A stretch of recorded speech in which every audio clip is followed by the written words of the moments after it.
अटल pension योजना। अटल pension योजना के तहत वृद्धावस्था में रहने वाले 18 से 40 वर्ष के आयु वर्ग के लोगों के लिए यह योजना लागू की गई है ताकि उन्हें 60 वर्ष की आयु से मासिक पेंशन का लाभ मिल सके। इसका उद्देश्य नागरिकों को विशेष रूप से असंगठित क्षेत्र में पेंशन की सुविधा प्रदान करना है। मार्च 2022 तक 60.11 लाख लोगों का पंजीकरण किया जा चुका है। नोडल एजेंसी PFRDA योजनांतर्गत वित्तीय वर्ष 2021-22 में 11,46,970 नामांकन का लक्ष्य निर्धारित किया गया है, जिसके विरुद्ध मार्च 2022 तक कुल 15,88,176 138% नामांकन हो चुका है। उत्तर प्रदेश आर्थिक सर्वेक्षण 2023 के अकॉर्डिंग। आयुष्मान भारत प्रधानमंत्री जन आरोग्य योजना। आयुष्मान भारत प्रधानमंत्री जन आरोग्य योजना सितंबर 2018 में भारत सरकार द्वारा शुरू की गई एक प्रमुख स्वास्थ्य बीमा योजना है। इस योजना का उद्देश्य समाज के आर्थिक रूप से कमजोर वर्गों, विशेष रूप से ग्रामीण और दूरदराज के क्षेत्रों में रहने वाले लोगों को स्वास्थ्य बीमा कवरेज प्रदान करना है। आयुष्मान भारत प्रधानमंत्री जन आरोग्य योजना की कुछ प्रमुख विशेषताएं और लाभ इस प्रकार हैं। स्वास्थ्य बीमा कवरेज। यह योजना पात्र लाभार्थियों को माध्यमिक और तृतीयक स्वास्थ्य सेवाओं के लिए प्रति परिवार प्रति वर्ष 5 लाख रुपए तक प्रदान करती है। लक्षित लाभार्थी। यह योजना समाज के आर्थिक रूप से कमजोर वर्गों, विशेष रूप से ग्रामीण और दूरदराज के क्षेत्रों में रहने वाले लोगों को लक्षित करती है और इसका लक्ष्य लगभग 50 करोड़ लाभार्थियों को कवर करना है। कैशलेस उपचार। यह योजना पात्र लाभार्थियों को सार्वजनिक और निजी अस्पतालों में कैशलेस उपचार की सुविधा प्रदान करती है। व्यापक कवरेज। इस योजना में पहले से मौजूद और गंभीर बीमारियों सहित विभिन्न चिकित्सा स्थितियां शामिल हैं। Digital platform. इस योजना में लाभार्थी की पहचान और सत्यापन के लिए एक डिजिटल प्लेटफॉर्म है जो प्रक्रिया को और अधिक कुशल और पारदर्शी बनाता है। पोर्टेबिलिटी। यह योजना लाभ को पोर्टेबिलिटी की अनुमति देती है। इसका अर्थ है कि लाभार्थी देश भर में किसी भी अस्पताल में कैशलेस उपचार का लाभ उठा सकते हैं। उत्तर प्रदेश भारत में सबसे बड़ी आबादी वाले राज्यों में से एक है। राज्य में बहुत से लोग हैं जिन्हें स्वास्थ्य सेवाओं की आवश्यकता है। आयुष्मान भारत योजना के तहत उत्तर प्रदेश की राज्य सरकार ने राज्य में कई लोगों को स्वास्थ्य बीमा कवरेज प्रदान किया है। दिसंबर 2022 तक 6.2 करोड़ से अधिक परिवारों को कार्यक्रम के तहत नामांकित किया गया है। राज्य सरकार ने कार्यक्रम के लाभार्थियों को गुणवत्तापूर्ण स्वास्थ्य सेवाएं प्रदान करने के लिए कई पैनल वाले अस्पताल और स्वास्थ्य केंद्र भी स्थापित किए हैं। राज्य सरकार ने कार्यक्रम के सुचारू कार्यान्वयन को सुनिश्चित करने के लिए कई उपाय किए हैं, जिसमें मिशन की प्रगति की निगरानी और विभिन्न पहलों के समय पर कार्यान्वयन को सुनिश्चित करने के लिए समर्पित आयुष्मान भारत सेल की स्थापना शामिल है। राज्य सरकार ने स्वास्थ्य सेवा पेशेवरों को भी प्रशिक्षित किया है ताकि यह सुनिश्चित किया जा सके कि वे कार्यक्रम के लाभार्थियों को गुणवत्तापूर्ण स्वास्थ्य सेवाएं प्रदान कर सकें। राज्य सरकार ने लाभार्थियों की शिकायतों को दूर करने के लिए एक शिकायत निवारण तंत्र बनाया है। कार्यक्रम के सफल कार्यान्वयन को सुनिश्चित करने के लिए राज्य सरकार ने बीमा कंपनियों, अस्पतालों और स्वास्थ्य पेशेवरों जैसे विभिन्न हितधारकों के साथ सहयोग किया है। गरीबी रेखा से नीचे जीवन यापन करने वाले आयुष्मान भारत योजना के दायरे में नहीं आने वाले लोगों के लिए मुख्यमंत्री जन आरोग्य अभियान की शुरुआत की गई। यह सुविधा हीमोग्लोबिन मूत्र के माध्यम से गर्भावस्था, मूत्र डिपिस्टिक के माध्यम से एल्ब्यूमिन और ग्लूकोज ग्लूकोमीटर के माध्यम से रक्त ग्लूकोज आदि के परीक्षण के लिए उपलब्ध है। प्रधानमंत्री किसान सम्मान निधि पीएम किसान योजना। प्रधानमंत्री किसान सम्मान निधि योजना फरवरी 2019 में शुरू की गई केंद्र सरकार की योजना है।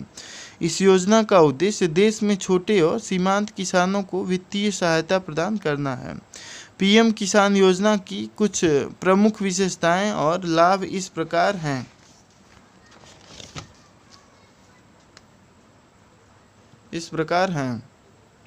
वित्तीय सहायता।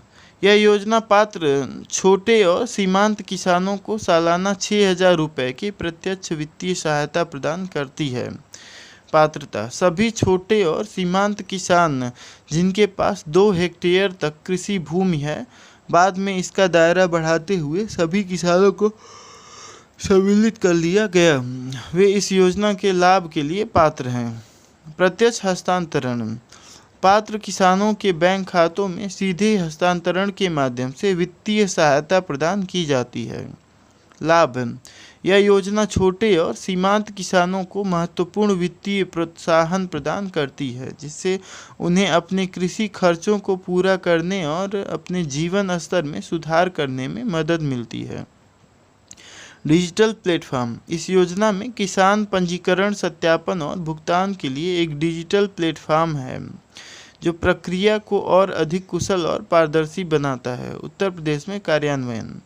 यूपी पीएम किसान सम्मान निधि योजना में सबसे तेजी से शुरुआत करने में सबसे अच्छा प्रदर्शन करने वाला राज्य रहा है, जिसमें अनिवार्य रूप से छोटे और सीमांत किसानों को 2,000 रुपये की 3 किस्तों में 6,000 रुपये की वार्षिक सहायता शामिल है। 2019 के लोकसभा चुनाव के लिए गोरखपुर में एक रैली में प्रधानमंत्री नरेंद्र मोदी द्वारा ठीक 2 साल पहले योजना के शुभारंभ के बाद से राज्य ने लगभग 2.40 करोड़ किसानों को लाभ प्रदान किया है। कृषि विभाग के अधिकारियों ने कहा कि संकट के समय किसानों को वित्तीय सहायता देने के लिए केंद्र की प्रमुख योजना के तहत किसानों को लगभग 27,100 करोड़ रुपए दिए गए हैं। डायरेक्ट बेनिफिट ट्रांसफ़र के जरिए पैसा किसानों के बैंक खातों में ट्रांसफ़र किया जाता है। राज्य में जिलाधिकारियों और कृषि विभाग के अधिकारियों ने योजना को लागू करने में अथक परिश्रम किया। दीनदयाल अंत्योदय योजना। राष्ट्रीय ग्रामीण आजीविका मिशन। दीनदयाल अंत्योदय योजना राष्ट्रीय ग्रामीण आजीविका मिशन DAY NRLM ग्रामीण विकास मंत्रालय भारत सरकार द्वारा जून 2011 में शुरू किया गया था। विश्व बैंक मिशन द्वारा निवेश सहायता के माध्यम से आंशिक रूप से सहायता प्राप्त। इसका उद्देश्य ग्रामीण गरीबों के लिए कुशल और प्रभावी संस्थागत मंच तैयार करना है, जिससे वे अस्थायी आजीविका वृद्धि और वित्तीय सेवाओं तक बेहतर पहुंच के माध्यम से घरेलू आय में वृद्धि कर सकें। उत्तर प्रदेश में कार्यान्वयन। यूपी SRLM उत्तर प्रदेश के राष्ट्रीय ग्रामीण आजीविका मिशन के लिए राष्ट्रीय स्तर कार्यान्वयन एजेंसी है। उत्तर प्रदेश के ग्रामीण क्षेत्रों में गरीबी कम करने और महिलाओं को सशक्त बनाने के लिए 2011 में मिशन शुरू किया गया था। मिशन स्वयं सहायता समूह बनाने और ग्रामीण गरीबों को आजीविका के अवसर और सहायता सेवाएं प्रदान करने पर केंद्रित है।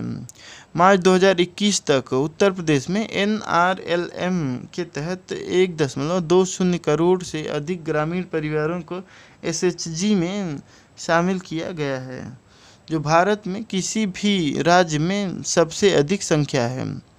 यूपी SRLM ने कार्यक्रम के सुचारू कार्यान्वयन को सुनिश्चित करने और मिशन की प्रगति की निगरानी के लिए एक समर्पित सेल की स्थापना की है। मिशन निर्णय लेने की प्रक्रिया में महिलाओं और सीमांत समुदायों की भागीदारी पर ध्यान केंद्रित करते हुए एक समुदाय आधारित दृष्टिकोण के माध्यम से संचालित होता है। मिशन एसएचजी के सदस्यों को उनके कौशल और ज्ञान को बढ़ाने और उन्हें सफल उद्यम चलाने में सक्षम बनाने के लिए क्षमता निर्माण और प्रशिक्षण सहायता प्रदान करता है। वर्तमान में राज्य के 75 जिलों के 826 विकासखंडों में ग्रामीण आजीविका मिशन द्वारा प्रोत्साहन राशि दी जा रही है।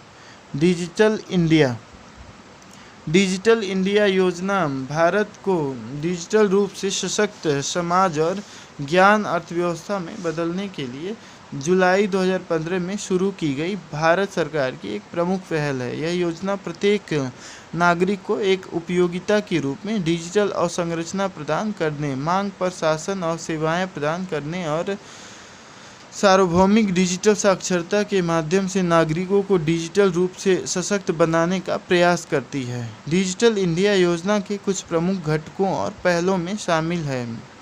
डिजिटल बुनियादी ढांचा। सरकार का उद्देश्य राष्ट्रीय ऑप्टिकल फाइबर नेटवर्क और भारत नेट परियोजना की स्थापना करके विशेष रूप से ग्रामीण क्षेत्रों में सभी नागरिकों को हाई स्पीड इंटरनेट कनेक्टिविटी प्रदान करना है। डिजिटल सेवाएं। डिजिटल इंडिया योजना का उद्देश्य नागरिकों को विभिन्न प्लेटफार्मों जैसे मोबाइल एप्लीकेशन, वेब पोर्टल और कॉमन सर्विस सेंटर यानी CSC के माध्यम से इलेक्ट्रॉनिक रूप से सरकारी सेवाएं प्रदान करना है। डिजिटल साक्षरता। सरकार विशेष रूप से ग्रामीण क्षेत्रों में सभी नागरिकों को डिजिटल साक्षरता प्रदान करने पर ध्यान केंद्रित करती है। साइबर सुरक्षा। इस योजना का उद्देश्य देश के डिजिटल बुनियादी ढांचे को साइबर खतरों से बचाने के लिए साइबर सुरक्षा उपायों को मजबूत करना है। इलेक्ट्रॉनिक्स का विनिर्माण। सरकार मेक इन इंडिया पहल के तहत भारत में इलेक्ट्रॉनिक सामानों के निर्माण को बढ़ावा देने पर ध्यान केंद्रित कर रही है। उत्तर प्रदेश में कार्यान्वयन। उत्तर प्रदेश में सरकार ने कॉमन सर्विस सेंटर, ई-डिस्ट्रिक्ट और स्टेट वाइड एरिया नेटवर्क की स्थापना सहित डिजिटल इंडिया योजना के तहत विभिन्न पहलों को लागू किया है। सामान्य सेवा केंद्र CSC विभिन्न ई-सेवाओं जैसे बैंकिंग, उपयोगिता भुगतान और सरकारी सेवाओं के लिए फ्रंट एंड डिलीवरी पॉइंट के रूप में कार्य करते हैं। उत्तर प्रदेश में लगभग 31,000 CSC कार्यरत हैं।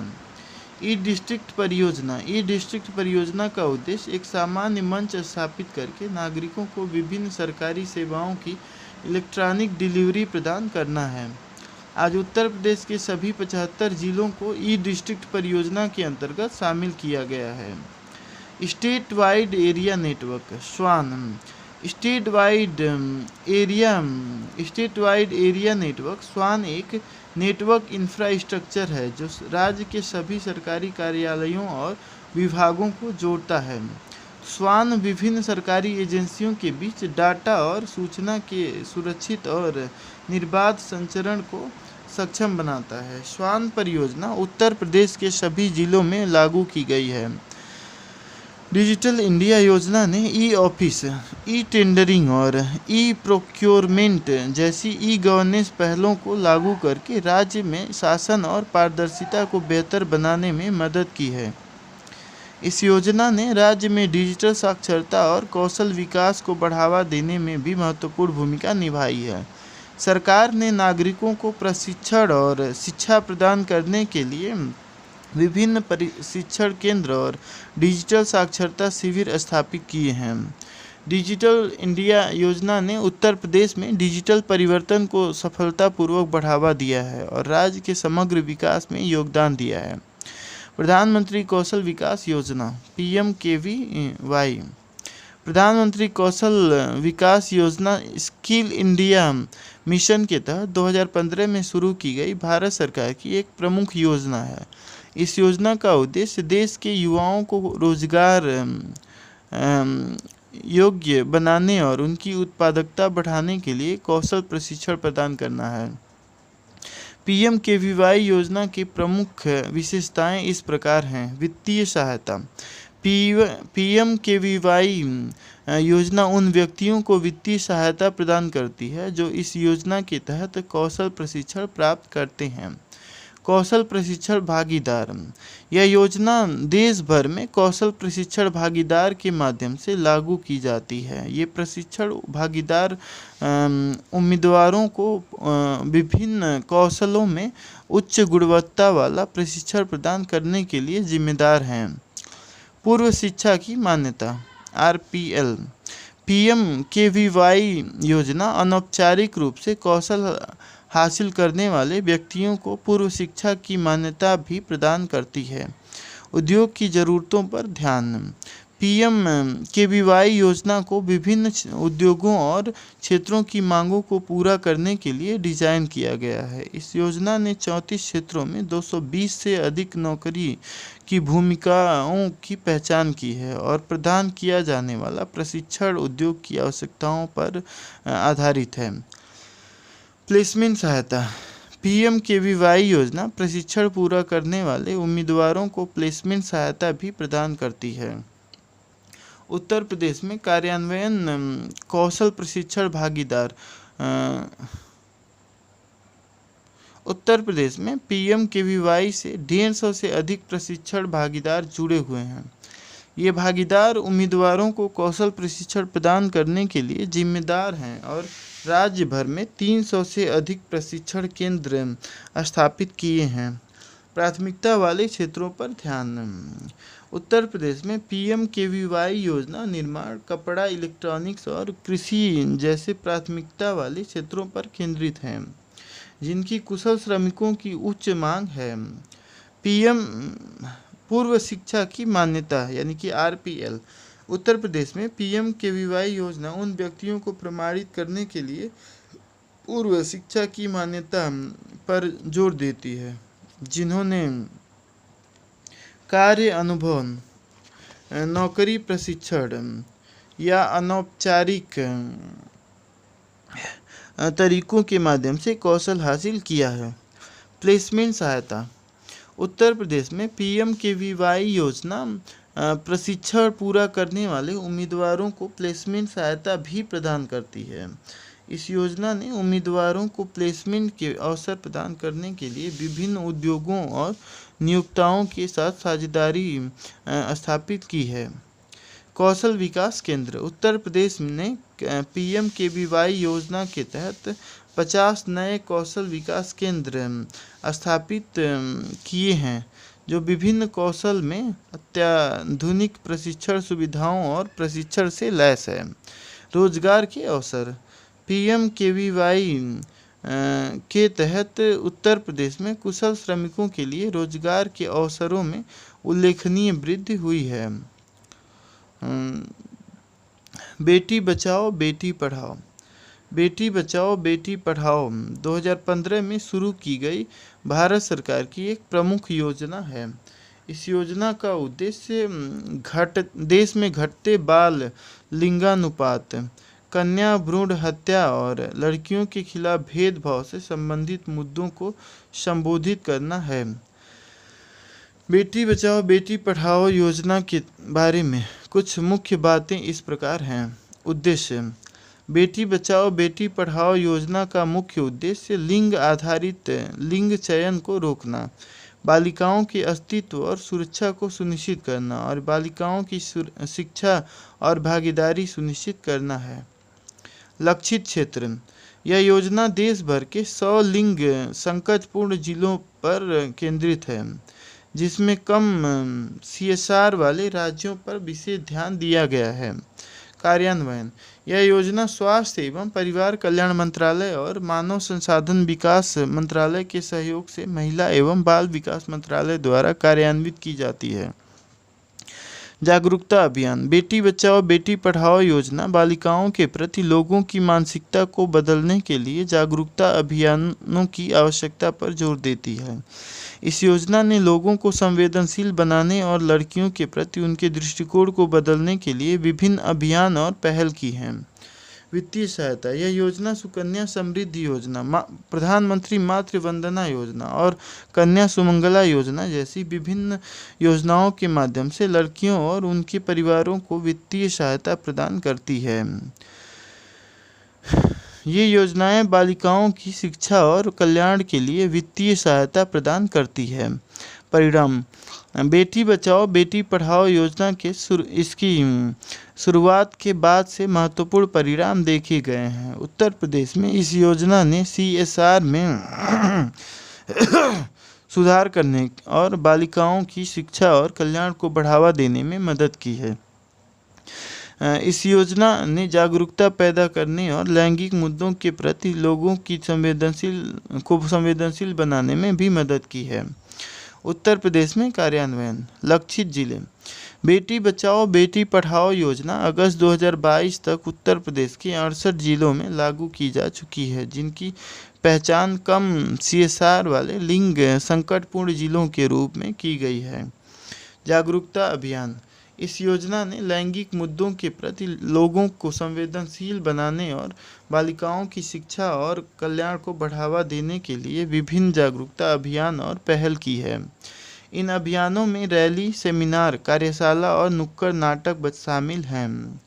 जन्म सखी कार्यक्रम: बेटी बचाओ बेटी पढ़ाओ योजना के तहत उत्तर प्रदेश सरकार ने जन्म सखी कार्यक्रम शुरू किया है, जो जन्म के पंजीकरण को प्रोत्साहित करने और CSR में सुधार करने के लिए जन्म प्रमाण पत्र का वितरण घर जाकर करता है। कन्या सुमंगला योजना: उत्तर प्रदेश सरकार ने बेटी बचाओ बेटी पढ़ाओ योजना के तहत कन्या सुमंगला योजना भी शुरू की है, जो बालिकाओं के माता पिता को उनकी शिक्षा और कल्याण के लिए वित्तीय सहायता प्रदान करती है। इस योजना के तहत बालिकाओं के परिवार को उनकी शिक्षा के लिए विभिन्न चरणों में 15,000 रुपये की राशि दी जाती है। परिणाम: बेटी बचाओ बेटी पढ़ाओ योजना के उत्तर प्रदेश में महत्वपूर्ण परिणाम देखे गए हैं। राज्य में CSR चाइल्ड सेक्स रेशियो 2014-15 में 912 से बढ़कर 2019-20 में 918 हो गया है। राज्य सरकार ने यह भी घोषणा की है कि इस योजना ने कन्या भ्रूण हत्या से संबंधित मामलों की संख्या को कम करने और बालिकाओं की शिक्षा को बढ़ावा देने में मदद की है।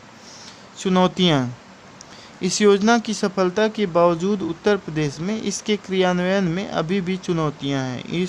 इन चुनौतियों में राज्य के कुछ हिस्सों में लैंगिक मुद्दों के प्रति जागरूकता और संवेदनशीलता की कमी, महिलाओं में कम साक्षरता दर और लैंगिक भेदभाव से संबंधित कानूनों के खराब कार्यान्वयन शामिल हैं। Make in India: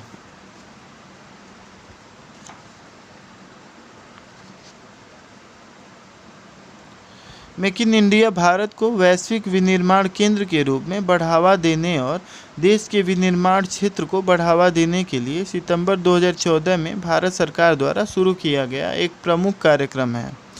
make in India के 8 साल पूरे सालाना FDI दोगुना होकर $83 अरब हुआ। वार्षिक प्रत्यक्ष विदेशी निवेश लगभग दोगुना होकर $43 बिलियन हो गया, क्योंकि मेक इन इंडिया निवेश की सुविधा और नवाचार को बढ़ावा देने के लिए सरकार की प्रमुख योजना ने 8 साल पूरे किए। वाणिज्य और उद्योग मंत्रालय के अनुसार 2014-15 में FDI प्रवाह $45.15 अरब था। वर्ष 2021-22 में अब तक का सबसे अधिक $83.6 बिलियन का FDI दर्ज किया गया। मेक इन इंडिया कार्यक्रम की कुछ प्रमुख विशेषताएं इस प्रकार हैं। उद्देश्य: मेक इन इंडिया कार्यक्रम का उद्देश्य 2025 तक भारत के सकल घरेलू उत्पाद में विनिर्माण की हिस्सेदारी को 25% तक बढ़ाना, रोजगार के अवसर पैदा करना, उद्यमिता को बढ़ावा देना और भारत की अर्थव्यवस्था में विनिर्माण क्षेत्र के योगदान को बढ़ावा देना है। फोकस क्षेत्र: यह कार्यक्रम ऑटोमोबाइल, जैव प्रौद्योगिकी, रसायन, रक्षा, निर्माण, इलेक्ट्रॉनिक्स, खाद्य प्रसंस्करण और वस्त्र सहित 27 प्रमुख क्षेत्रों पर केंद्रित है।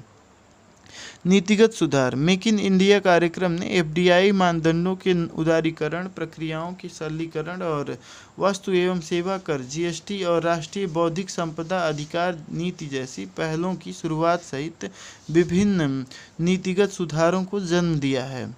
Digital India. Make in India कार्यक्रम डिजिटल इंडिया पहल के साथ निकटता से जुड़ा हुआ है, जिसका उद्देश्य भारत को डिजिटल रूप से सशक्त अर्थव्यवस्था में बदलना है। कार्यक्रम विनिर्माण में डिजिटल प्रौद्योगिकियों और नवाचार के उपयोग को बढ़ावा देता है। अवसंरचना विकास। यह कार्यक्रम विनिर्माण के लिए अनुकूल वातावरण बनाने के लिए औद्योगिक गलियारों, स्मार्ट शहरों और रसद पार्कों सहित विश्व स्तरीय बुनियादी ढांचे को विकसित करने पर केंद्रित है। उत्तर प्रदेश में कार्यान्वयन। यूपी की राज्य सरकार पहले से ही केंद्र की मेक इन इंडिया पहल और इन्वेस्ट इन इंडिया पर बड़े पैमाने पर काम कर रही है। हाल ही में राज्य सरकार ने लगभग 100 विशाल अमेरिकी कंपनियों से संपर्क किया जो चीन से अपना बेस बदलना चाह रही थीं। उन्हें भक्तों और आकर्षक बुनियादी ढांचे की पेशकश की। मुख्यमंत्री योगी आदित्यनाथ ने प्रधानमंत्री नरेंद्र मोदी की मेक इन इंडिया योजना के नक्शे कदम पर चलते हुए उत्तर प्रदेश राज्य सरकार की महत्वाकांक्षी मेक इन यूपी कार्यक्रम की शुरुआत की है, जिसका उद्देश्य राज्य में एमएसएमई व्यवसाय नेटवर्क को मजबूत करना है। यूपी सरकार ने एमएसएमई क्षेत्रों में 56,754 उद्यमियों को 2002 करोड़ रुपए के ऋण वितरित किए। उत्तर प्रदेश में लगभग 90 लाख सक्रिय एमएसएमई हैं, जिनमें 3.5 करोड़ लोग कार्यरत हैं। इसके अलावा यूपी के एमएसएमई देश में कुल एमएसएमई का 14% हिस्सा रखते हैं और देश में कुल निर्यात का 10% हिस्सा रखते हैं। पिछले वित्त वर्ष में यूपी के एमएसएमई ने 1.10 लाख करोड़ रुपए का निर्यात किया। प्रधानमंत्री फसल बीमा योजना। प्रधानमंत्री फसल बीमा योजना भारत सरकार द्वारा 2016 में शुरू की गई एक फसल बीमा योजना है जो प्राकृतिक आपदाओं के कारण फसल क्षति के मामले में किसानों को बीमा कवरेज और वित्तीय सहायता प्रदान करती है। पीएमएफबीवाई योजना की कुछ प्रमुख विशेषताएं और लाभ इस प्रकार हैं। कवरेज। पीएमएफबीवाई योजना सूखा, बाढ़, चक्रवात, ओलावृष्टि और कीटों के हमलों जैसी प्राकृतिक आपदाओं के कारण उपज के नुकसान के लिए किसानों को बीमा कवरेज प्रदान करती है। प्रीमियम। योजना के लिए प्रीमियम की दरें बहुत कम हैं। केंद्र और राज्य सरकारें प्रीमियम की लागत साझा करती हैं। किसानों को खरीफ फसलों के लिए केवल 2%, रबी फसलों के लिए 1.5% और वाणिज्यिक और बागवानी फसलों के लिए 5% का प्रीमियम देना होता है। दावों का निपटान।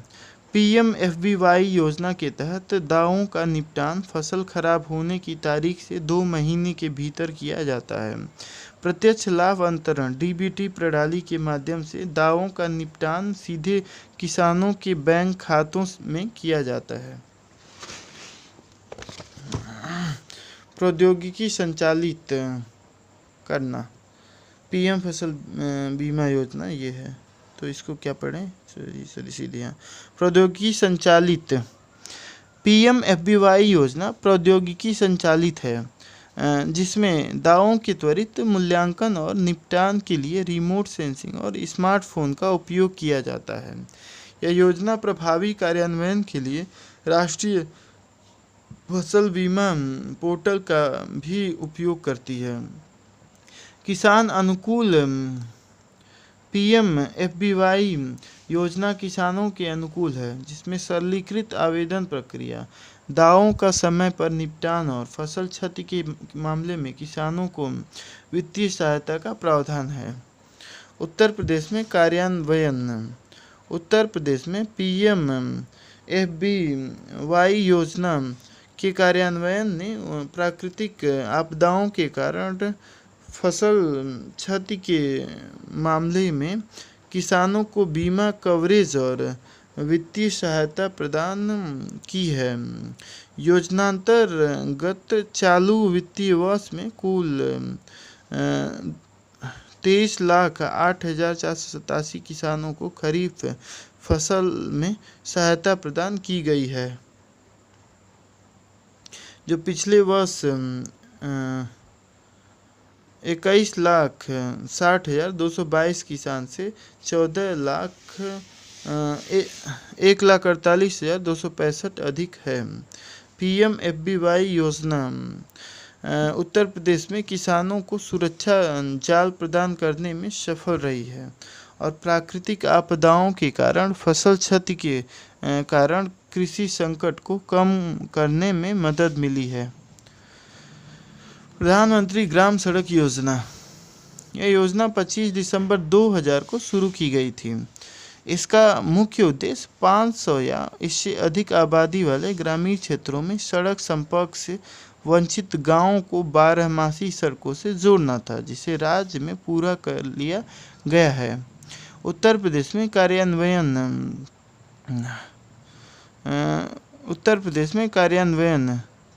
नक्सल समस्या से प्रभावित सोनभद्र, चंदौली और मिर्जापुर में नियमों में ढील देते हुए 250 या इससे अधिक आबादी वाली बस्तियों को 12मासी सड़कों से जोड़ दिया गया है। इस योजना के प्रथम व द्वितीय चरण के तहत राज्य में 7,162.55 किलोमीटर सड़कें बनाई जा चुकी हैं। इन निर्मित सड़कों के 5 वर्ष तक रखरखाव की जिम्मेदारी संबंधित ठेकेदार की है। प्रधानमंत्री ग्राम सड़क योजना 3 के अंतर्गत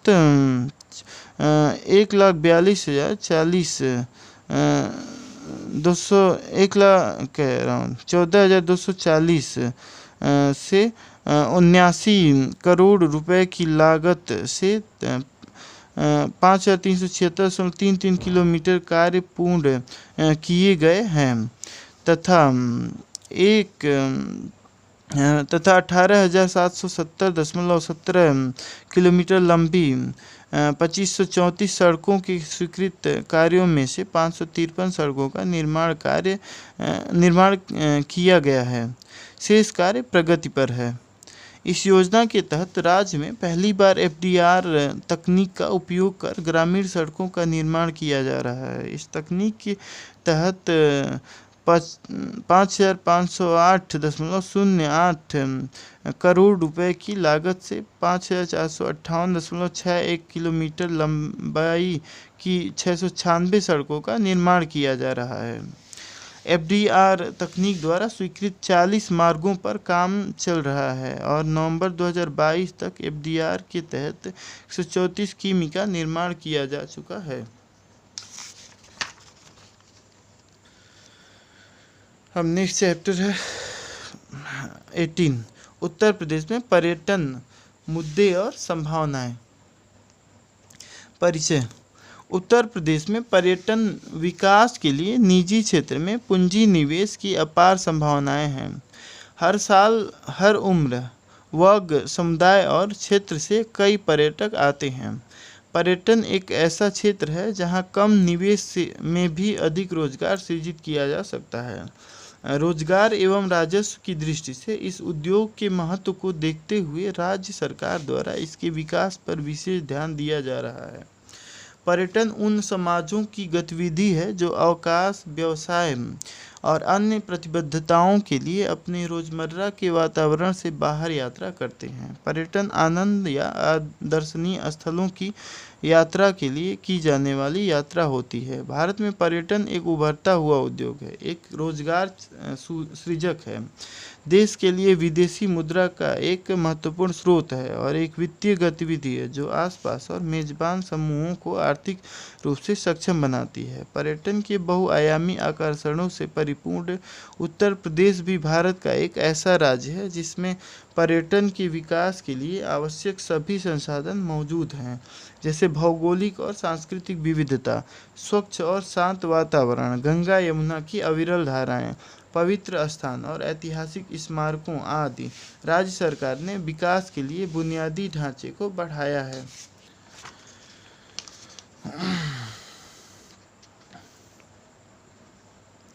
केंद्रीय पर्यटन मंत्रालय द्वारा किए गए आकलन के अनुसार पिछले वित्त वर्ष की तुलना में वित्तीय वर्ष 2021-22 में उत्तर प्रदेश में घरेलू पर्यटन में 27% की वृद्धि हुई है। 2022 में जनवरी से अक्टूबर 2022 तक कुल 2487.42 लाख पर्यटकों ने उत्तर प्रदेश का भ्रमण किया, जिनमें भारतीय पर्यटकों की संख्या 2483.31 लाख है तथा विदेशी पर्यटकों की संख्या 4.10 लाख थी। उत्तर प्रदेश के पर्यटन क्षेत्र में 2022 तक 291.53 करोड़ रुपए की 170 परियोजनाएं पूरी की गई। पर्यटन भारत सुदृढ़ मांग। चिकित्सा पर्यटन क्षेत्र को 2020 से 27 से 21.1% की CGR से बढ़ने की अनुमान है। वित्त वर्ष 2020 में अनुमानित $75 बिलियन से भारत में यात्रा बाजार वित्त वर्ष 27 तक $125 बिलियन अमेरिकी डॉलर तक पहुंचने का अनुमान है। 2028 तक अंतर्राष्ट्रीय पर्यटकों के आगमन के 30.5 मिलियन तक पहुंचने की उम्मीद है। आकर्षक अवसर। भारत भौगोलिक रूप से विविधतापूर्ण है और विभिन्न प्रकार की संस्कृतियों की पेशकश करता है, जो अपने स्वयं के अनुभवों के साथ आती है, जो इसे अंतर्राष्ट्रीय पर्यटन व्यय के मामले में अग्रणी देशों में से एक बनाती है। देश के सकल घरेलू उत्पाद में लगभग 178 बिलियन अमेरिकी डॉलर के कुल योगदान के साथ यात्रा और पर्यटन भारत के दो सबसे बड़े उद्योग हैं। देश की व्यापक तटरेखा आकर्षक समुद्र तटों से युक्त है। नीति समर्थन। 2023-24 के बजट में पर्यटन मंत्रालय की 2.1 बिलियन अमेरिकी डॉलर आवंटित किया गया, क्योंकि इस क्षेत्र में जबरदस्त नौकरी और युवा उद्यमिता के अवसर हैं। केंद्रीय बजट 2023-24 के तहत स्वदेश दर्शन योजना के लिए 170.85 मिलियन अमेरिकी डॉलर का परिव्यय आवंटित किया गया है। 31 मार्च 2022 तक प्रसाद योजना के तहत विकास के लिए 30 राज्यों केंद्र शासित प्रदेशों में 68 स्थलों की पहचान की गई है। विविध आकर्षण। भारत भौगोलिक रूप से विविधतापूर्ण है और विभिन्न प्रकार की संस्कृतियों की पेशकश करता है, जो अपने स्वयं के अनुभवों के साथ आती है, जो इसे अंतर्राष्ट्रीय पर्यटन व्यय के मामले में अग्रणी देशों में से एक बनाती है। देश के सकल घरेलू उत्पाद में लगभग 178 बिलियन अमेरिकी डॉलर के कुल योगदान के साथ यात्रा और पर्यटन भारत के दो सबसे बड़े उद्योग हैं। देश की व्यापक तटरेखा आकर्षक समुद्र तटों से युक्त है। पर्यटन का विकास और चुनौतियाँ। पर्यटन के विकास की स्तंभ है पर्यटन और आतिथ्य। आवास hotel, 4 motel, apartment, camp, guest house, लॉजगो, बोट एंड बोट फास्ट प्रतिष्ठान, हाउस बोट, रिजॉर्ट, केबिन और हॉस्टल हो सकते हैं। इसके अलावा पर्यटकों को खान पान सुविधाओं की भी आवश्यकता होती है, जिसमें होटल, स्थानीय रेस्तरां, सड़क किनारे बने स्थान, कैफेटेरिया और भोजन और पेय पदार्थ परोसने वाले रिटेल आउटलेट शामिल हैं। यातायात। इसमें एयरलाइन कंपनियां, क्रूज सेवाएं, रेलवे, कार किराए और बहुत कुछ शामिल हैं। किसी शहरवासी की परिवहन की पसंद, यात्रा बजट, गंतव्य समय, दौरे के उद्देश्य और गंतव्य स्थान की सुविधाएं पर निर्भर करेगी। आकर्षण। यात्रा और पर्यटन उद्योग का एक अन्य प्रमुख घटक आकर्षण है, जैसे थीम पार्कियां और प्राकृतिक आकर्षण जिनमें सुंदर स्थान, सांस्कृतिक और शैक्षिक आकर्षण, स्मारक कार्यक्रम और चिकित्सा, सामाजिक या व्यावसायिक कारण शामिल हैं। यात्रा एजेंट, कई स्वतंत्र ट्रैवल एजेंटों और कई ऑनलाइन व्यवसायों वाला एक खंडित क्षेत्र। वे बीमा, कार किराया और मुद्रा विनिमय जैसे संबंधित उत्पाद भी बेचते हैं। बिजनेस ट्रैवल एजेंटों बिजनेस यात्रियों के लिए यात्रा और आवास की व्यवस्था करने और कॉन्फ्रेंस ट्रेडों को बढ़ावा देने में विशेषज्ञ हैं। टूर ऑपरेटर, यात्रा, आवास और दर्शनीय स्थलों की यात्रा सहित अनुकूलित पर्यटन की पेशकश करना। क्या आप जानते हैं 27 सितंबर को विश्व पर्यटन दिवस के रूप में मनाया जाता है, जबकि राष्ट्रीय पर्यटन दिवस हर साल 25 जनवरी को मनाया जाता है। भारत ने संयुक्त राष्ट्र विश्व पर्यटन संगठन UNWTO द्वारा आयोजित विश्व पर्यटन दिवस 2019 की मेजबानी की। यूपी में पर्यटन एक आवश्यक उद्योग क्यों है? आर्थिक योगदान, पर्यटन परिवहन, हस्तशिल्प और मनोरंजक जैसे विभिन्न क्षेत्रों में प्रत्यक्ष और अप्रत्यक्ष रूप से रोजगार के अवसर पैदा करता है। पर्यटकों के आगमन से व्यावसायिक गतिविधियों में वृद्धि, आय सृजन और समग्र आर्थिक विकास होता है। सांस्कृतिक संरक्षण, उत्तर प्रदेश में कई यूनेस्को विश्व धरोहर स्थल हैं जिनमें आगरा में ताजमहल, वाराणसी घाट और फतेहपुर सीकरी शामिल हैं। पर्यटन आगंतुकों को आकर्षित करके उनके संरक्षण के लिए राजस्व उत्पन्न करके और उनके महत्व के बारे में जागरूकता बढ़ाकर इन सांस्कृतिक खजाने को सुरक्षित और संरक्षित करने में मदद करता है। हस्तशिल्प और पारंपरिक कलाओं को बढ़ावा देना, पर्यटन कारीगर और शिल्पकारों को अपने कौशल का प्रदर्शन करने और अपने उत्पादों को बेचने के लिए एक मंच प्रदान करता है। पर्यटकों की उपस्थिति से स्थानीय हस्तशिल्प और पारंपरिक कलाओं की मांग बढ़ जाती है, जिससे इन पारंपरिक शिल्पों का संरक्षण और संबंधित उद्योगों का विकास होता है। अवसंरचना विकास, पर्यटन बहुउपयोगी अवसंरचना के विकास को प्रोत्साहित करता है जो मेजबान समुदाय को लाभ पहुंचाता है, जिसमें परिवहन के विभिन्न साधन, स्वास्थ्य देखभाल सुविधाएं और खेल केंद्र, साथ ही होटल और महंगे रेस्तरां शामिल हैं जो विदेशी पर्यटकों की ज़रूरतों को पूरा करते हैं। सांस्कृतिक आदान प्रदान को बढ़ावा देना, पर्यटन पर्यटकों और स्थानीय समुदाय के बीच सांस्कृतिक आदान प्रदान और समझ को बढ़ावा देता है। विचारों और ज्ञान का यह आदान प्रदान सांस्कृतिक समृद्धि और सद्भाव में योगदान देता है। ग्रामीण विकास, ग्रामीण जीवन का अनुभव करने, कृषि गतिविधियों में संलग्न होने और पर्यटन स्थलों का पता लगाने के लिए पर्यटक अक्सर ग्रामीण क्षेत्रों का दौरा करते हैं। यह ग्रामीण समुदायों के लिए पर्यटन से संबंधित गतिविधियों में भाग लेने, आय उत्पन्न करने और उनके जीवन की गुणवत्ता में सुधार करने के अवसर पैदा करता है। पर्यटन क्षेत्र में यूपी के सामने चुनौतियां, इंफ्रास्ट्रक्चर और कनेक्टिविटी। उत्तर प्रदेश में इंफ्रास्ट्रक्चर की कमी और अपर्याप्त कनेक्टिविटी कुछ विरासत स्थलों की यात्रा में बाधा डालती हैं।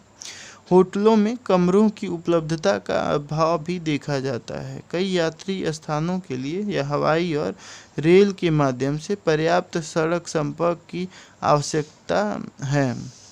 प्रचार और विपणन, यद्यपि उत्तर प्रदेश पर्यटन के संबंधित विपणन बढ़ रहा है, फिर भी ऑनलाइन विपणन यानी ब्रांडिंग सीमित है और अभियानों को समन्वित किया जाना चाहिए। पर्यटक सूचना केंद्रों का बेहतर प्रबंधन किया जा सकता है, जिससे देशी विदेशी पर्यटकों को सूचना शीघ्रता से प्राप्त करने में आसानी होगी। कौशल की कमी, पर्यटन और आतिथ्य क्षेत्र के लिए एक महत्वपूर्ण चुनौती पर्यटकों को विश्व स्तरीय अनुभव प्रदान करने के लिए पर्याप्त रूप से प्रशिक्षित व्यक्तियों की उपलब्धता है। सीमित संख्या में बहुभाषी प्रशिक्षित गाइड और सीमित स्थानीय जागरूकता क्षेत्र के विकास में बाधा डालती है। प्रवेश या निकास का मुद्दा। विदेशी पर्यटकों के लिए ई वीज़ा की सुविधा शुरू करने के बावजूद पर्यटकों को अभी भी वीज़ा के लिए आवेदन करने में मदद की ज़रूरत है। सुरक्षा मुद्दे।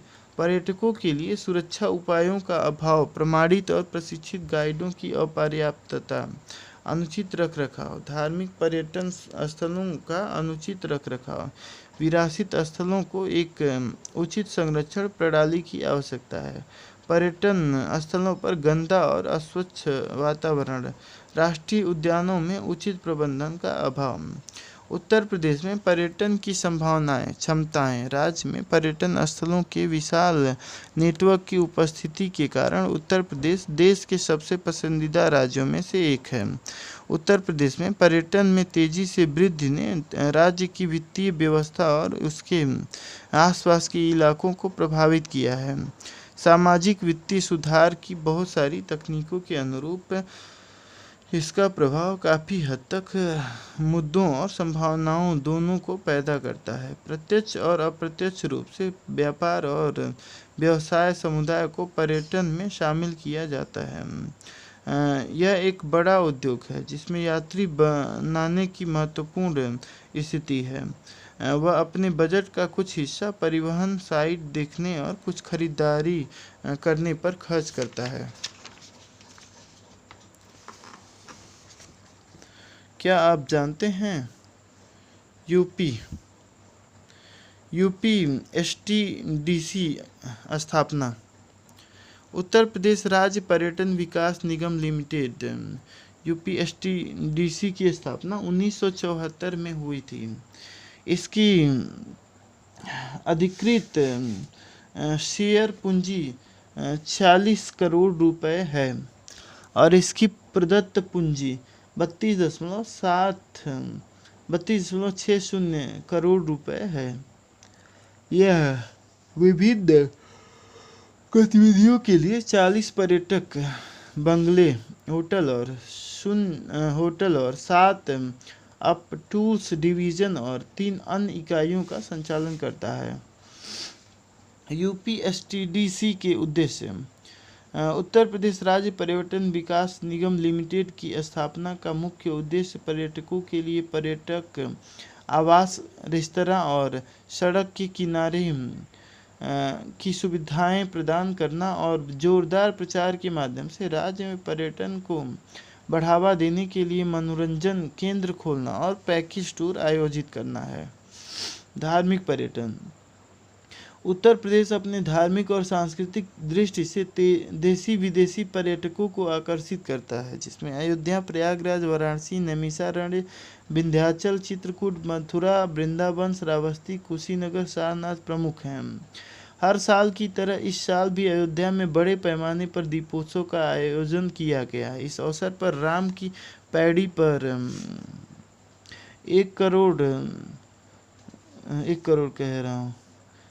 15,76,955 दीप जलाकर गिनीज वर्ल्ड रिकॉर्ड बनाया गया।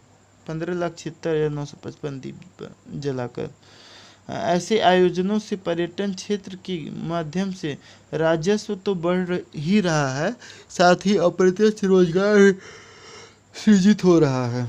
सांस्कृतिक पर्यटन। उत्तर प्रदेश भारतीय संस्कृति के सबसे प्राचीन पालने में से एक है। भारतीय संस्कृति और विरासत की जड़ें उत्तर प्रदेश में देखी जा सकती हैं।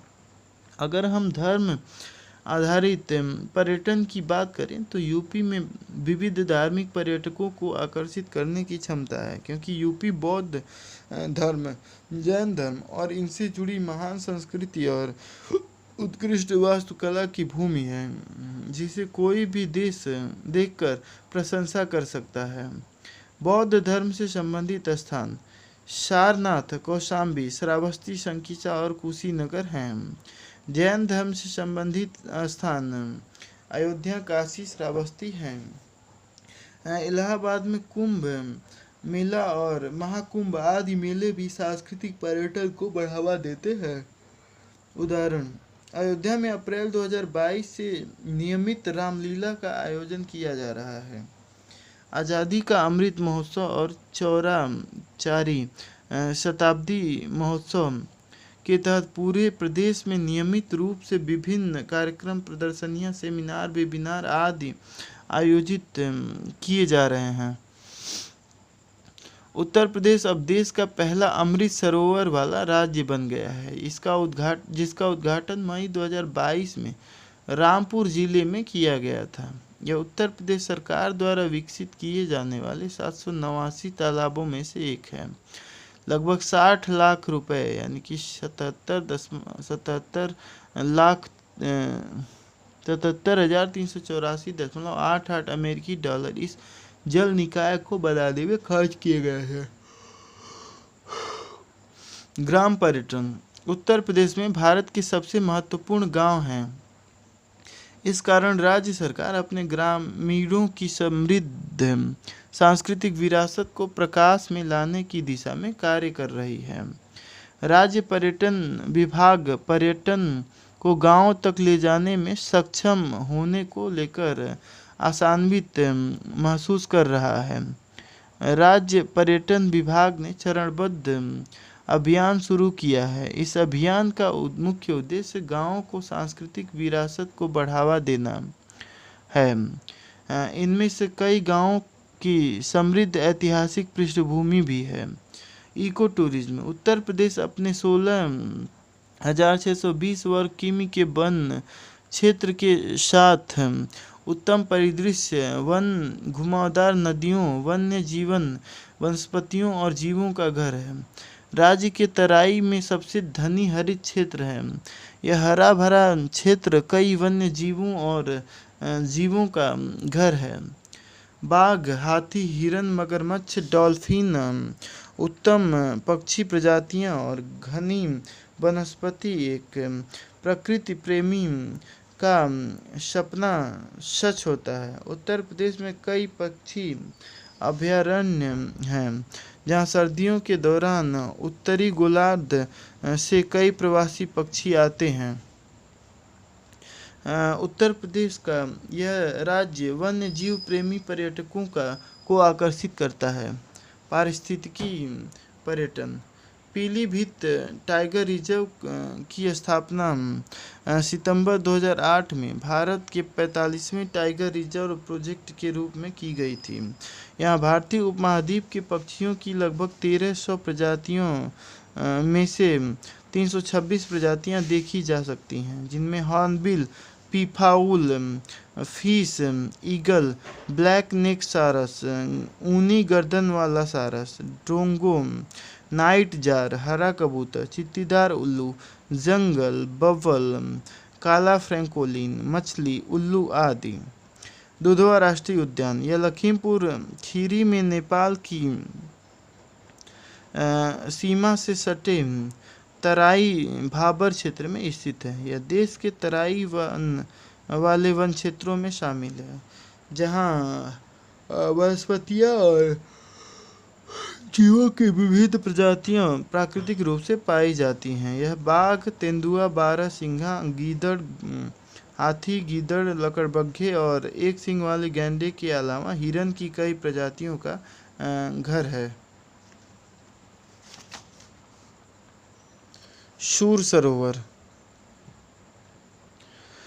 सरोवर यानी कि कीथम पक्षी विहार यह अभयारण्य आगरा के पास स्थित है और प्रवासी और गैर प्रवासी पक्षियों के लिए एक सुलभ स्वर्ग है। यहाँ कई प्रकार के स्थानीय और प्रवासी पक्षियों को देखा जा सकता है। यहाँ एक विशाल झील, कई मानव निर्मित द्वीप और कई छोटे तालाब भी हैं। चंद्रप्रभा वन्यजीव अभयारण्य यह अभयारण्य वाराणसी के पास चंदौली जिले में स्थित है। घने जंगलों और प्राकृतिक झरनों से घिरा यह एक खूबसूरत पिकनिक स्पॉट है। इसे एशियाई शेरों के निवास स्थल के रूप में भी जाना जाता है। बरसात के मौसम में झरने का एक अद्भुत नज़ारा पेश करते हैं। पर्यटन स्वास्थ्य पर्यटन उत्तर प्रदेश आयुर्वेद और आध्यात्मिक भूमि का जन्म स्थान है। यह आयुर्वेद, योग, ध्यान, प्राकृतिक चिकित्सा और पंचकर्म का जन्म स्थान रहा है, जो मानव कल्याण और समग्र जीवन को बढ़ावा देता है। आज पूरा विश्व हमारी प्राचीन चिकित्सा पद्धति को अपना रहा है। कोविड-19 के कालखंड में पूरे विश्व ने भारतीय ऋषियों की परंपरा, योग और प्राकृतिक चिकित्सा को न केवल अपनाया है बल्कि उसे स्वीकार भी किया है। अघोरेश्वर भगवान राम योग एवं प्राकृतिक चिकित्सा अनुसंधान केंद्र मौजूद हैं। पश्चिमी उत्तर प्रदेश में बड़े अस्पताल हैं जो सस्ती दरों पर लोगों को इलाज मुहैया करा रहे हैं। बुंदेलखंड क्षेत्र में पर्यटन। यूपी के बुंदेलखंड क्षेत्र में पर्यटन के लिए अपार क्षमता है, जिसे बुंदेलखंड एक्सप्रेसवे और डिफेंस कॉरिडोर और बढ़ावा देते हैं। बुंदेलखंड में चरित्रों और मूल आख्यानों का एक समृद्ध खजाना है जो लोगों को मोहित कर सकता है। पंचनदा। जालौन में 5 नदियों का संगम, बांदा में कालिंजर किला और ललितपुर में देवगढ़ जैसे छिपे हुए रत्न महत्वपूर्ण आकर्षण हैं। देवगढ़ एक ऐसा स्थल है जिसमें जैन, बौद्ध और हिंदू तीनों की ही वास्तुकला है। स्थानीय रूप से मिनी अजंता नामक गुफाओं की एक श्रृंखला है। झांसी माता टीला बांध का घर है जो साहसिक पर्यटन का केंद्र हो सकता है। बुंदेलखंड एक्सप्रेसवे और यूपी डिफेंस कॉरिडोर के झांसी और चित्रकूट क्षेत्रों द्वारा बनाई गई पर्यटन क्षमता का दोहन करने के लिए सरकार बुंदेलखंड के साथ 7 जिलों में गुफाओं, किलों, इको टूरिज्म और साहसिक खेलों को प्रदर्शित करने वाले पर्यटन स्थलों का मानचित्रण, विकास और विपणन करेगी। बेहतर सड़क संपर्क से झांसी और कानपुर से कई गंतव्यों तक पहुंचा जा सकेगा, जिससे स्थानीय पर्यटन अर्थव्यवस्था को बढ़ावा मिलेगा। बुंदेलखंड लगभग 69,000 वर्ग किमी में फैला हुआ है। उत्तर प्रदेश के 7 जिलों चित्रकूट, बांदा, झांसी, जालौन, हमीरपुर, महोबा और ललितपुर और मध्य प्रदेश के 6 जिलों छतरपुर, टीकमगढ़, दमोह, सागर, दतिया और पन्ना में हैं। बुंदेलखंड एक्सप्रेसवे 296 किलोमीटर लंबा है और इटावा को चित्रकूट से जोड़ता है। विभिन्न व्यंजन। उत्तर प्रदेश अपने खान पान के लिए दुनिया भर में मशहूर है। भोजन में शाकाहारी और मांसाहारी दोनों प्रकार के व्यंजन शामिल हैं। मुगलई व्यंजन, अवधी व्यंजन और उत्तर प्रदेश के कुमाऊनी व्यंजन भारत और विदेशों में बहुत लोकप्रिय हैं। खेल पर्यटन। उत्तर प्रदेश में खेल पर्यटन ने हाल के वर्षों में महत्वपूर्ण वृद्धि और विकास देखा है। अपनी विविध स्थलाकृति और खेल सुविधाओं की विस्तृत श्रृंखला के साथ उत्तर प्रदेश खेल पर्यटन के लिए कई अवसर प्रदान करता है। राज्य में कई अंतर्राष्ट्रीय क्रिकेट स्टेडियम हैं, जिनमें कानपुर व प्रतिष्ठित ग्रीन पार्क स्टेडियम और लखनऊ में इकाना अंतर्राष्ट्रीय क्रिकेट स्टेडियम शामिल है। उत्तर प्रदेश हॉकी, फुटबॉल और एथलेटिक्स सहित कई अन्य खेलों का भी केंद्र है। राज्य में आधुनिक खेल परिसर और प्रशिक्षण सुविधाएं हैं जो राष्ट्रीय और अंतर्राष्ट्रीय कार्यक्रमों की मेजबानी करती हैं। कबड्डी, कुश्ती और पतंगबाजी जैसे कार्यक्रम राज्य के विभिन्न हिस्सों में आयोजित किए जाते हैं, जिससे पर्यटकों को उत्तर प्रदेश की समृद्ध सांस्कृतिक विरासत की झलक मिलती है। भारत पर्यटन सांख्यिकी 2022। घरेलू पर्यटकों की संख्या में तमिलनाडु और उत्तर प्रदेश शीर्ष 2 राज्य हैं। घरेलू पर्यटकों के लिए सबसे लोकप्रिय गंतव्य ताजमहल है। विदेशी पर्यटकों के भ्रमण में उत्तर प्रदेश का 3रा स्थान है। इसके अलावा मई 2022 में नोएडा, उत्तर प्रदेश में एमईटी विश्वविद्यालय ने एमईटी के विभिन्न परिसरों में पर्यटन, यात्रा, आतिथ्य और विमानन के क्षेत्र में छात्रों को प्रशिक्षित करने के उद्देश्य से पर्यटन और आतिथ्य कौशल परिषद के साथ एक समझौता ज्ञापन पर हस्ताक्षर किए। विश्वविद्यालय इस समझौता ज्ञापन के तहत कार्यान्वयन कार्यक्रमों के माध्यम से पर्यटन को बढ़ावा दे रहा है। संभावनाएं और पहल। अयोध्या में दीपोत्सव 2022 का भव्य आयोजन किया गया, जिसने अंतर्राष्ट्रीय स्तर पर ख्याति प्राप्त की। इस अवसर पर एक साथ 15.76 लाख दीप जलाकर वर्ष 2021 9.41 लाख दीप का रिकॉर्ड तोड़ गिनीज वर्ल्ड रिकॉर्ड बनाया गया। जेवर में नोएडा ग्रीनफील्ड इंटरनेशनल एयरपोर्ट और अयोध्या में मर्यादा पुरुषोत्तम श्री राम इंटरनेशनल एयरपोर्ट के साथ उत्तर प्रदेश जल्द ही देश का ऐसा पहला राज्य बन जाएगा जिसके पास 5 अंतर्राष्ट्रीय हवाई अड्डे होंगे। पर्यटन विभाग ने पर्यटकों को सुविधा और मार्गदर्शन प्रदान करने के उद्देश्य से एकीकृत one stop travels solution portal launch किया है। 2022 में जनवरी से अक्टूबर 2022 तक कुल 2487.42 लाख पर्यटक उत्तर प्रदेश आए, जिसमें भारतीय पर्यटकों की संख्या 2483.31 लाख तक, विदेशी पर्यटकों की संख्या 4.10 लाख थी। इससे स्पष्ट है कि पर्यटन क्षेत्र में कोविड-19 के प्रभाव को कम करने की दिशा में पर्याप्त प्रगति हुई है। उत्तर प्रदेश पर्यटन नीति 2018 उत्तर प्रदेश में पर्यटन को बढ़ावा देने, निजी उद्यमियों द्वारा निवेश को सुगम बनाने और पर्यटन उद्योग को नई ऊंचाइयों पर ले जाने के लिए इसे लागू किया गया है। इसके अंतर्गत रामायण सर्किट, कृष्ण सर्किट, सूफी सर्किट और बौद्ध circuit, Bundelkhand circuit, Jain circuit, Braj तीर्थ विकास परिषद की स्थापना तथा अयोध्या की दीपावली एवं ब्रज की होली के आयोजन का प्रावधान किया गया है। उत्तर प्रदेश पर्यटन नीति 2018 में की गई घोषणाओं के दृष्टिगत पर्यटन नीति के अंतर्गत प्रदेश में 7,960.85 करोड़ रुपए का निवेश प्रस्तावित है। पर्यटन इकाइयों की स्थापना के लिए 220 प्रस्ताव पंजीकृत किए गए हैं। उत्तर प्रदेश नई पर्यटन नीति 2022। यूपी सरकार पर्यटन को बढ़ावा देने के लिए नई पर्यटन नीति 2022 लाई है। उद्देश्य उत्तर प्रदेश के आसपास फोकस टूरिस्ट डेस्टिनेशन एफटीडीज विकसित करना और कम ज्ञात क्षेत्रों में पर्यटन को बढ़ावा देना। उच्च गुणवत्ता वाले पर्यटक केंद्रित पारिस्थितिकी तंत्र बनाने के लिए निजी और सार्वजनिक क्षेत्र के बीच सहयोग।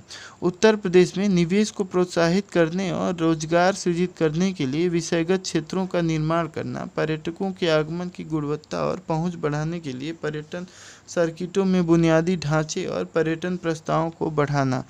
कारवां पर्यटन, जल क्रीड़ा, साहसिक गतिविधियों आदि जैसे कम ज्ञात पर्यटक आकर्षणों पर नए पर्यटन उत्पादों और सेवाओं का विकास करना। मुख्य बिंदु होटल उद्योग के लिए निवेश आधारित अनुदान की व्यवस्था की गई है। 10 करोड़ रुपए तक के निवेश पर 2 करोड़ रुपए तक और 500 करोड़ रुपए से अधिक के निवेश पर 40 करोड़ रुपए तक की सब्सिडी दी जाएगी। होटलों को उद्योग का दर्जा दिया जाएगा और पानी, बिजली और संपत्ति कर की दरें, सीवरेज टैक्स भी कमर्शियल की जगह इंडस्ट्रियल होगा। भगवान राम से जुड़े सभी स्थलों को रामायण सर्किट के रूप में विकसित किया जाएगा। रामायण सर्किट अयोध्या, चित्रकूट, बिठूर और अन्य धार्मिक स्थलों को कवर करेगा। भगवान कृष्ण से जुड़े धार्मिक स्थलों को कृष्ण सर्किट के रूप में विकसित किया जाएगा।